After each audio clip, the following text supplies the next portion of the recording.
Hello students, এখন আমি আলোচনা করব ডাব্লিউবিপি কনস্টেবল মেইনস 2020 রিজনিংয়ের প্রশ্ন নিয়ে। তো এর আগে আমি 2018 এবং 19-এর মেইনসের রিজনিংটাও কিন্তু সলভ করে দিয়েছি। যারা দেখোনি দেখে নেবে। তো চলো আমাদের আজকের সেটের ফার্স্ট যে কোশ্চেন আছে, কি সিম্বল অ্যান্ড নোটেশন থেকে। খুব সহজ একটা কোশ্চেন, মানে অধ্যায় বলা যায়। এই চ্যাপ্টার থেকে কিন্তু যে কোশ্চেন আসুক আমরা ইজিলি নাম্বারটা ক্যারি করতে পারবো। তো পিওয়াইকিউ গুলো দেখো, ওই যে আগে মেন্স দিয়ে শুরু করলাম, কারণ প্রিলি বলো মেন্স বলো সিলেবাসটা তো একই থাকছে, তাই না? তো কোশ্চেনগুলো ভালো করে দেখো যে কোন চ্যাপ্টার থেকে বেশি পরিমাণে কোশ্চেন আসছে, এই বিষয়টাকে ভালো করে দেখো। এরপরে প্রিলির কোশ্চেনও সলভ করে দেবো, কারণ 24-এর জন্য প্রিপারেশনটা সেইভাবে আমাদের নিতে হবে। কেমন? দেখো বলা হয়েছে যদি গুণকে আমরা ইকুয়াল টু এবং সরি গুণকে যদি আমরা প্লাস বলে থাকি, বা ভাগকে যদি আমরা ইনটু হিসাবে বলি, প্লাসকে আমরা মাইনাস হিসাবে বলি, বা মাইনাসকে ডিভাইডেড হিসাবে বলি, তাহলে এই যে একটা ইকুয়েশন রয়েছে এটা সলভ করলে এর ভ্যালুটা কত হবে।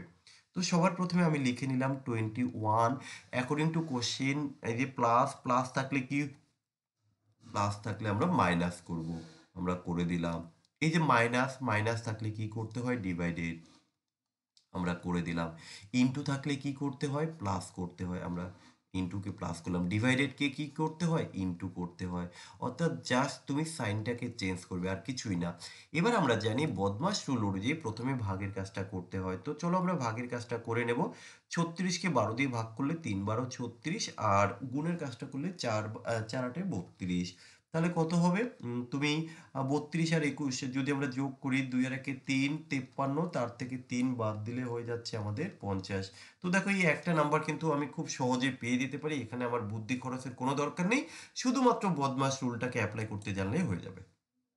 আমাদের পরবর্তী কোশ্চেন, নিচের বর্ণ সারিটিতে পরবর্তী বর্ণটি কি হবে। দেখো এই যে একটি সিরিজ টাইপের বলতে পারো, এর পরের বর্ণটা কি হবে আমরা বের করবো। তবে এটা খুবই সহজ। দেখো একটা জিনিস, প্রথমে রয়েছে বি, তারপরে রয়েছে আবার বি সি, তারপরে দেখো বি সি ডি। তার মানে ব্রেকটা এরকম ভাবে হচ্ছে, প্রথমে বি, তারপরে বি আর সি, মানে একটা করে লেটার অ্যাড হচ্ছে। দেখো বি সি ডি, প্রথম থেকে একটা করে লেটার অ্যাড হবে। বি সি ডি ই, আবার B C D E F, দেখো একটা করে লেটারই, দেখো প্রত্যেকটা জায়গায় একটা করে নিউ অ্যাড হচ্ছে। তাহলে এফ এর পরে এটা জি হবে, তাহলে এখানে জি আছে, তারপরেটা নিশ্চয় কি হবে, এইস হবে। এইস, তাহলে আমরা এখান থেকে অপশন বি উত্তর করতে পারি। আশা করি সবাই বুঝতে পেরেছো। পরের কোশ্চেন, দেখো একটা সিরিজের কোশ্চেন রয়েছে। কি 4 থেকে 6 হয়েছে, 6 থেকে 10, 10 থেকে 16, 16 থেকে 24, তাই তো? আমি একটু লিখে নেব।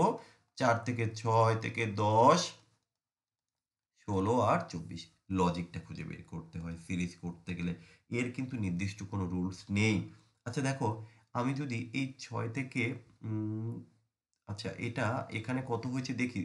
প্রথমত 2 যোগ করেছি, এখানে আমরা 4 যোগ করেছি, এখানে আমরা 6 যোগ করেছি, এখানে আমরা কত হবে, 8 যোগ করেছি।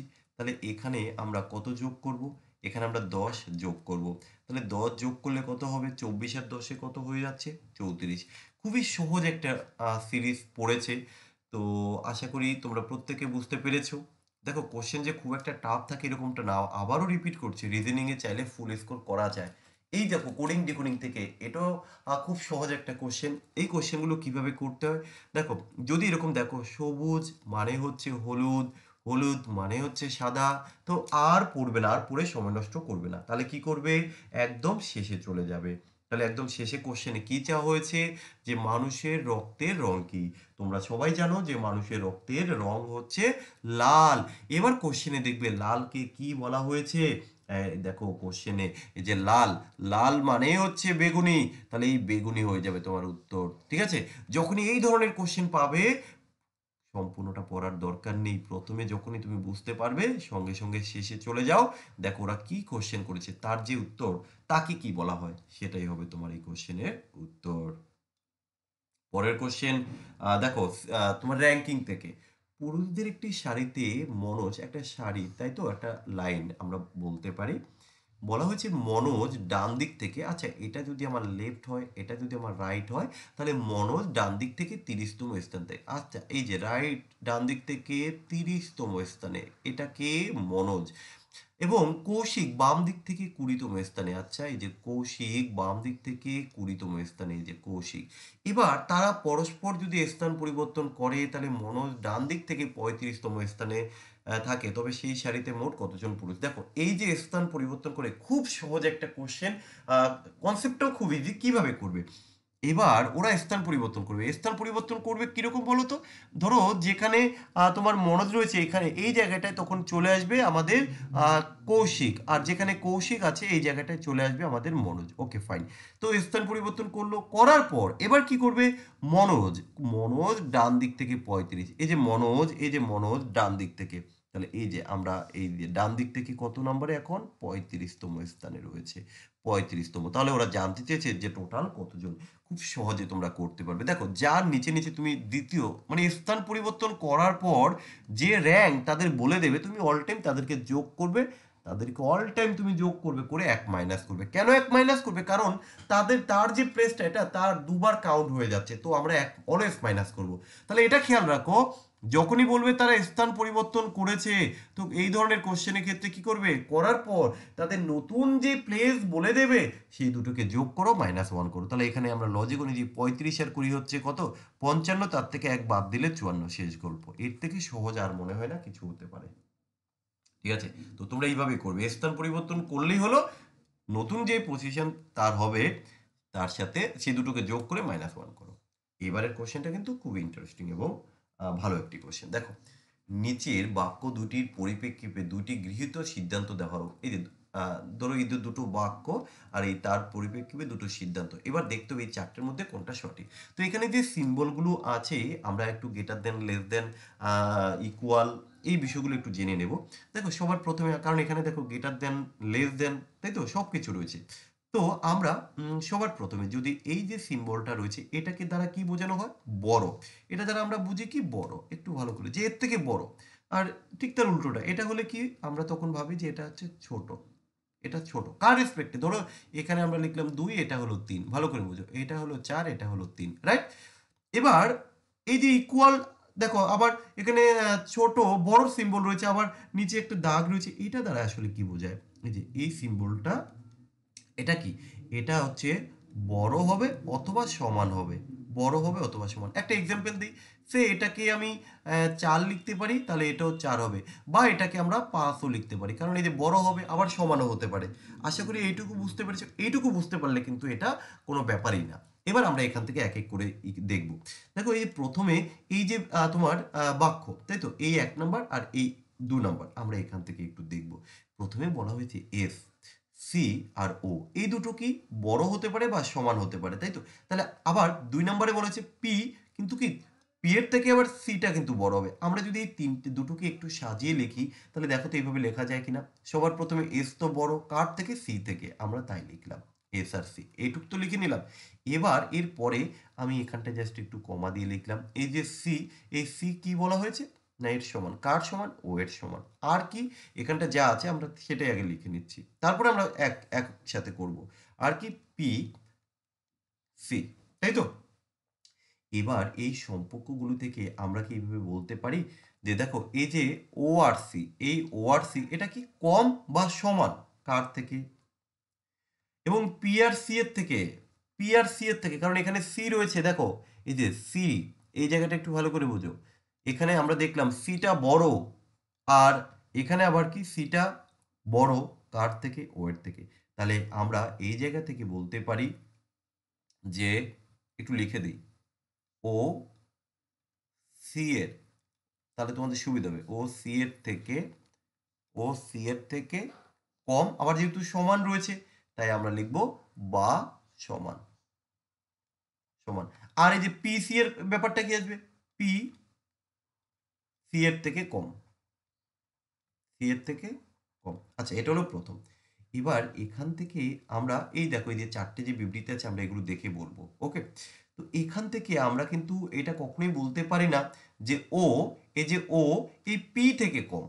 এই ও পি থেকে কম, এই যে এখানে বলে দিয়েছে দেখো সিদ্ধান্ত 1 যে ও নাকি পি থেকে কম, মানে ও বড় হবে। এটা কি করে তুমি এখান থেকে বলতে পারবে? তাই এটা তো বলা যায় না, তাই না?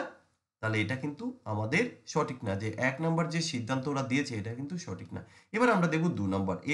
আচ্ছা, আমরা এটা দেখলেই বুঝতে পারবো যে এটা কি ঠিক না ভুল।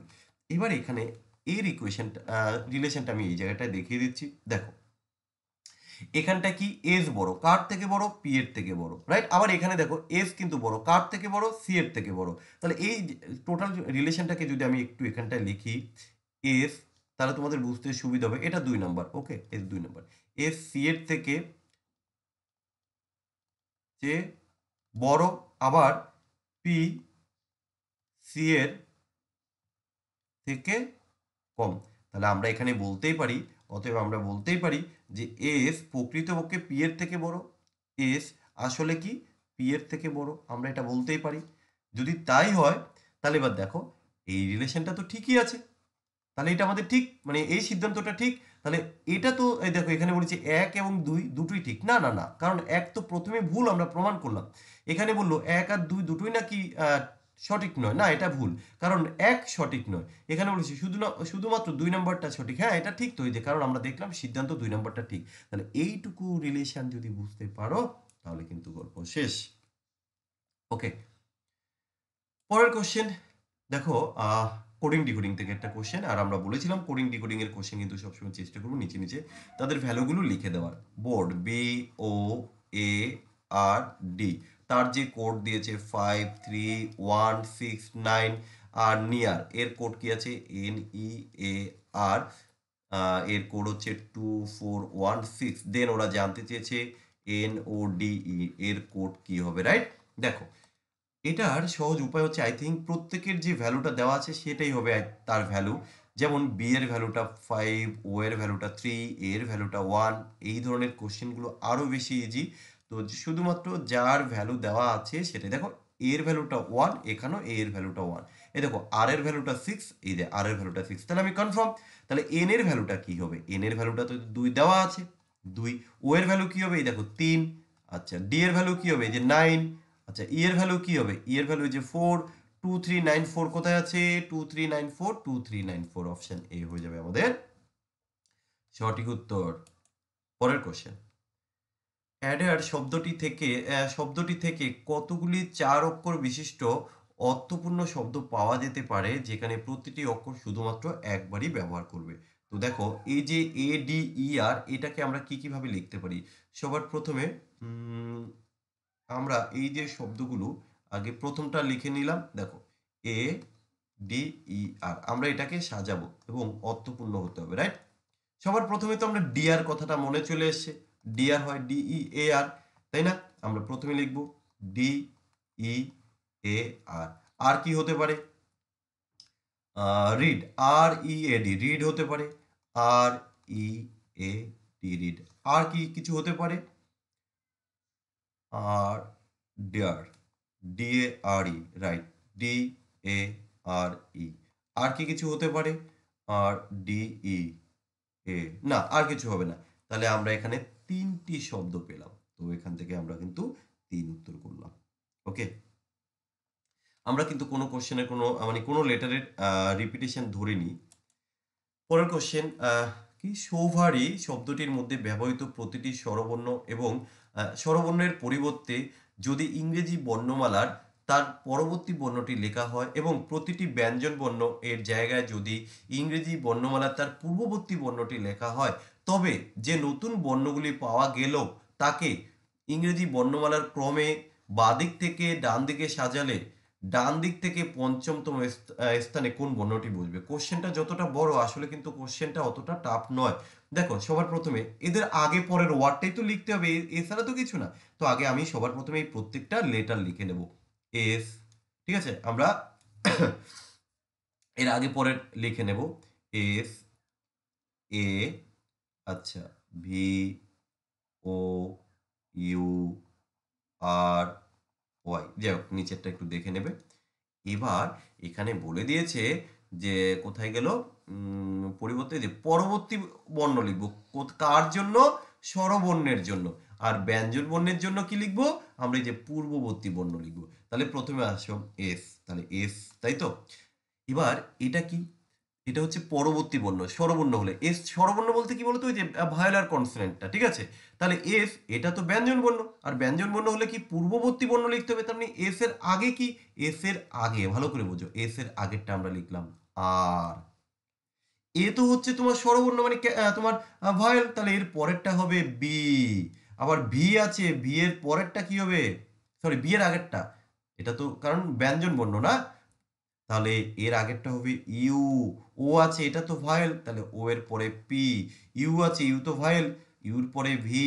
তারপর আর আছে, এটা তো কনসোনেন্ট, তাহলে এটা কি হবে কিউ। এটা ওয়াই আছে, ওয়াই তো কনসোনেন্ট, তাহলে কি হবে এক্স। তাহলে আমরা কি কি পেলাম সেটাকে আগে লিখবো। আমরা পেলাম আর, তারপরে বি, তারপরে ইউ, তারপরে পি, লেটারগুলো লিখে নিচ্ছি, কিউ এক্স। তাহলে এই দেখো, এই যে একটা আমাদের কি, আমরা বর্ণমালা ক্রম পেয়েছি নতুন, এই যে ক্রমে। এবার ওরা জানতে চেয়েছে ডান দিক থেকে পঞ্চম, তাহলে এটা হচ্ছে আমার লেফট, এটা হচ্ছে আমার রাইট, তাহলে পঞ্চম কি হবে, 1 2 3 4 5। দেখো পঞ্চমে আমাদের উত্তর কিন্তু এসে গেছে, তাই তো। আচ্ছা না, একটু ভুল বললাম, আহ, পাওয়া গেল তাকে ইংরেজি বর্ণমালার ক্রমে বাঁ দিক থেকে ডান দিকে সাজালে। ও, এটাকে আবার আমাকে সাজাতে হবে। এবার এটা তো হলো, এটাকে এবার সাজাবো, তার মানে কি সবার আগে ইংরেজি বর্ণমালা অনুযায়ী আমাকে সাজাতে হবে। তাহলে আগে কি লিখবো আমরা এখান থেকে, আগে লিখবো আমরা বি কে, কারণ আগে তো বি হয়। বি এর পরে কি হবে, পি হবে। বি এর পরে পি হবে, পি, তারপরে কিউ হবে, তারপরে কি হবে আর হবে, তারপরে ইউ হবে, ভি হবে, এক্স হবে, অর্থাৎ এটাকে সাজাতে হলো। এবার আমরা আমাদের ওই বাম আর ডান দেখবো। তাহলে আমাদের কি বলেছে, যে ডান দিক থেকে পঞ্চম, তাহলে 1 2 3 4 5, এই যে পঞ্চম স্থানে কি থাকবে, কিউ থাকবে। আশা করি বুঝতে পেরেছো। তো কোশ্চেনগুলো জাস্ট একটু বোঝার, বুঝতে হবে যে তোমার দিমাগ কতটা কাজ করছে এই সময়, ঠিক আছে। পরের কোশ্চেন, চারটি সংখ্যার মধ্যে কোনটি বাকিদের থেকে আলাদা, তার মানে কি অড, কোনটা অড তোমাকে বের করতে হবে। এখানেও দেখো 72, 96, 28, 82, প্রত্যেকটা সংখ্যা জোড় সংখ্যা, তাহলে আমরা জোড় সংখ্যা দিয়ে কিন্তু আলাদা করতে পারলাম না। আর কি করা যেতে পারে, আচ্ছা আরেকটা বিষয় দেখো, প্রাইম নাম্বার দিয়ে কি হতে পারে, এখানে কিন্তু একটাও প্রাইম নাম্বার নয়, তাহলে প্রাইম নাম্বারেরও হবে না।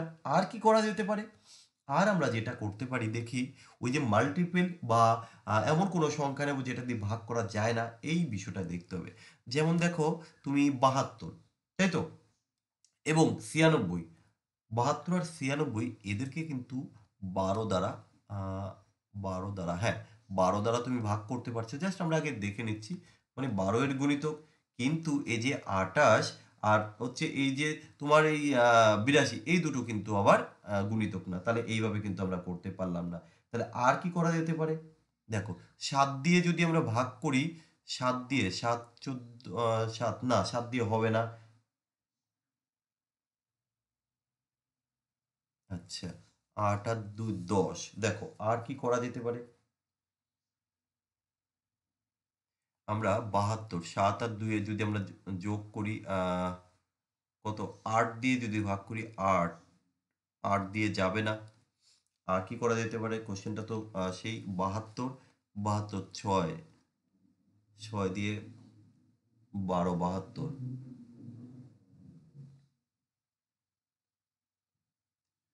আচ্ছা 8, 8 আর 2 10, তাই তো, 8 আর 2 10, 8 আর 2 10, 9 6 15, 7 2 9, এটা আসবে না। আর কি করা যেতে পারে, যদি আমরা এই সমস্ত জোড়, তাহলে কোনো আলাদা করে না। আর কিভাবে করা যেতে পারে এখানে, 28, 4 সাথে 28, 4 সাথে 28, আচ্ছা 8 12 96, আচ্ছা 8 9 72, এখানেও তো লজিক আসছে না। এখানে যদি আমরা 82 আছে তো, তাহলে 82-কে কি করব আমরা, 82-কে একমাত্র তো একটা কাজ করা যেতে পারে, 82, সরি 4 না, 2 দিয়ে যদি দেই, 2 × 41, এই দেখো 41-কে কিন্তু আর আমরা ফ্যাক্টরাইজেশন করতে পারবো না, কিন্তু বাকি আমরা সমস্ত ডিজিট না, এখানে 7 কেও কিন্তু আমরা ফ্যাক্টরাইজেশন করতে আর পারবো না। কিন্তু এখানে আমরা 4 কে আরো ফ্যাক্টরাইজেশন করতে পারছি। এটার ভাই লজিকটা তো খুঁজে পেলাম না। তো যাই হোক, তোমরা এটা কমেন্ট করে জানাও তো। আমি তো এটা এই মুহূর্তে বলতে পারলাম না। ঠিক আছে? একটু যাক, বেঁধে গেল আমার নিজেরও। আর আর আ আর আর আর চাঁদ দিয়ে, না চাঁদ দিয়ে, আচ্ছা আরেকটা জিনিস করা যেতে পারে ভাই। চাঁদ দিয়ে আমরা একে ভাগ করতে পারি। চাঁদ দিয়ে একে ভাগ করতে পারি। চাঁদ দিয়ে কি ৪ সাতে ২৮, ৪ সাতে ২৮, ইয়েস। কিন্তু চাঁদ দিয়ে একে ভাগ করা যায় না। তো এই সেন্সে আমার মতে এটা হলে হতে পারে, বাট নট সিওর। সো তোমরা একটু কমেন্ট করে দেখো তো এটা কি হতে পারে। প্রত্যেকে চেষ্টা করো এবং জানাবে। ওকে? চলো পরের কোয়েশ্চেন। পরের কোশ্চেন আবারও সেই স্টেটমেন্ট কনক্লুশন। বলা হয়েছে যে একটা বিবৃতি দেওয়া হলো এবং দুটো সিদ্ধান্ত দেওয়া হয়েছে, তো তোমাকে বলতে হবে কোন সিদ্ধান্তটা সঠিক বা কোন সিদ্ধান্তটা এখানে ভুল। তো সবার প্রথমে দেখো, আমরা যদি সিদ্ধান্ত 1 দেখি, তাহলে এখানে বলে দিয়েছে কে, মানে কে থেকে এইচ বড়, রাইট? কে থেকে এইচ বড়। কিন্তু এখানে একটা জিনিস লক্ষ্য করো, কে আর এইচ এর মধ্যে যে সম্পর্কটা এখানে দেওয়া আছে, এটা কিন্তু টোটালটা একসাথে। ইকুয়াল মানে এই দুটো সমান, ইকুয়াল মানে এই দুটো সমান। আর এটা কি ইকুয়াল মানে এইচ আই থেকে বড়, আবার আই এর সমানও হতে পারে। আর এটা কি, যে কে থেকে এল বড় বা আবার কে এর সমানও হতে পারে। যদি তাই হয়, আমরা ১ নাম্বার এই যে সিদ্ধান্ত বা স্টেটমেন্ট, আমরা কনক্লুশন এটা দেখে কি বলতে পারি, যে এখানে কে হলো, কে আর এইচ এর কিছু সম্পর্ক আছে। দেখো এই যে কে আর এইচ, এই দুটোর মধ্যে যে সম্পর্ক, কারণ এই দুটো তো সমান ভাই, এই দুটো সমান। যদি সমান হয় তাহলে আমরা ডাইরেক্ট এই দুটোর মধ্যে যদি সম্পর্ক ধরি, তাহলে এইভাবে আমরা বলতে পারি যে কে হলো, আমি লিখে দিচ্ছি, জে এর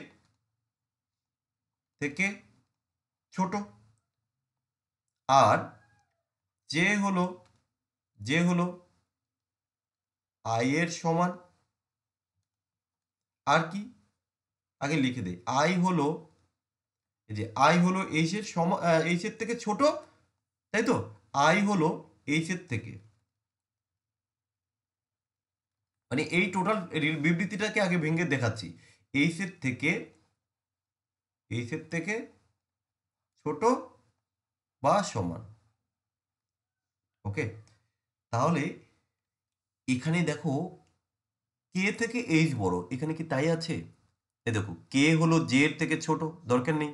জে হলো আবার আই এর সমান, তাহলে এখনো ঠিক আছে। আবার আই হলো এইচ এর থেকে ছোট। তাহলে আই যদি এইচ এর থেকে ছোট হয়, তাহলে এখানে ওরা বলে দিচ্ছে যে কে হলো এইচ এর মানে কে থেকে বড় বা কে এইচ এর থেকে ছোট। তাহলে আমরা দেখলাম যে হ্যাঁ, এটা কিন্তু এখন অবধি ঠিকঠাক আছে।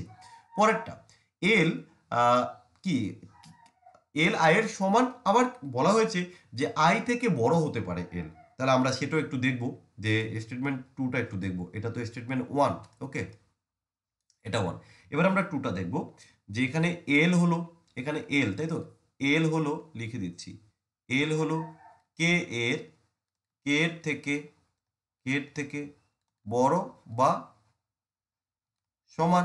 আবার আমরা এখানে বলবো যে কে হলো, কে হলো জে এর থেকে ছোট, ছোট, তাই তো? আচ্ছা, ছোট। আবার জে, জে হলো, জে হলো আই এর থেকে, আয়ের, আয়ের থেকে না, আয়ের সমান, আয়ের সমান। তাহলে এখানে কিন্তু আমরা কখনোই বলতে পারবো না নিশ্চিত, মানে আমরা শিওর বলতে পারবো না যে এল আয়ের থেকে বড় বা সমান। এই যে এল আয়ের থেকে বড় বা সমান, এল আয়ের থেকে বড় বা সমান, এটা কিন্তু আমরা এখান থেকে বলতে পারবো না। এই এল আয়ের থেকে বড় বা সমান, এটা আমরা কখনো বলতে পারছি না। তাহলে এটা কিন্তু আমরা নিশ্চিত নই। তাহলে এখানে একমাত্র সিদ্ধান্ত 1 টা সঠিক। কোথায় আছে? এই যে শুধুমাত্র সিদ্ধান্ত 1 সঠিক, বাকি এগুলো একটাও সঠিক নয়। তাহলে আমাদের এখানে উত্তর হয়ে যাবে কি, অপশন এ। পরের কোশ্চেন, নিচের সংখ্যার ক্রমটিতে এমন কতগুলি ছয় আছে যার আগে ১ অথবা ৫ ও পরে ৩ অথবা ৯ থাকবে, বা এটা কাউন্ট করতে হবে, মানে তোমার চোখের দেখা আর কি। তাহলে এমন কতগুলি ছয় আছে, আমরা আগে দেখে নেব ছয়। এই যে ছয় যেখানে যেখানে আছে সেটা আগে মার্ক করে দেব। আমরা আগে এইভাবে মার্ক করব। আগে মার্ক করে নিই, তারপরে দেখছি। ছয়, এবার কি, যার আগে ১ অথবা ৫ থাকবে। এই দেখো, আগে ১ অথবা ৫ নেই, তাহলে এটা বাদ, তাহলে এটা বাদ। ওকে? এই যে ৬, যার আগে ১ অথবা ৫ এই দেবো। বাহ! এটা তো আমরা পেয়েছি।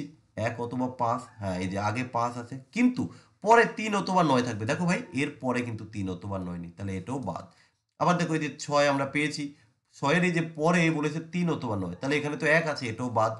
এই দেখো এটা 6, এই যে 6 এর আগে কি থাকবে? আগে 1 অথবা 5, দেখো এই দেখো 6 এর আগে 1 আছে, অর্থাৎ 6 এর পরে 3 অথবা 9, এই দেখো 6 এর পরে 3 আছে, তাহলে আমরা এই একমাত্র একটা পেলাম, এখন অবধি একটা পেলাম যে 163, এটা ঠিক আছে। আর এই যে 6 পরে 9 আছে, কিন্তু আগে 5 আছে, হ্যাঁ তাহলে আমরা আরও একটা পেলাম। আচ্ছা, যে 5 আর 9, ওকে আমরা আরও একটা পেলাম। আর কি আছে? এই একটা 6, আগে 1 আছে, পরে 4, 5 আছে, তাহলে এটা তো হবে না। আচ্ছা, এখানে একটা 6 আছে, তাই তো? আগে 9 আছে, না আগে 9 থাকলে হবে না, আগে তো তোমার 1 অথবা 5 থাকতে হবে, হবে না। এই যে 6, এই যে আরও একটা পেয়েছি আমরা, দেখো 163, তাই তো? 163, 163, আর তো কোথাও নেই, তাহলে কতগুলো পেলাম আমরা? আমরা এখানে 3টে পেলাম, এই যে অপশান 3 হয়ে যাবে। আশা করি সবাই বুঝতে পেরেছো। তার মানে কি আগের এই বিষয়গুলো দেখতে হবে যে আগে 1 অথবা 5 থাকবে আর পরে 3 অথবা 9 থাকবে, এগুলো জাস্ট একটু ভালো করে দেখলেই পারা যায়। তো এই ছিল আমাদের 2020 মেইনসের সমস্ত রিজনিং এর কোশ্চেন। তোমাদের কেমন লাগলো তোমরা কমেন্ট করে জানিও, ভালো লাগলে শেয়ার করে দিও, ওকে। আর যারা চ্যানেলে নতুন আছো অবশ্যই চ্যানেলটিকে সাবস্ক্রাইব করে রাখো।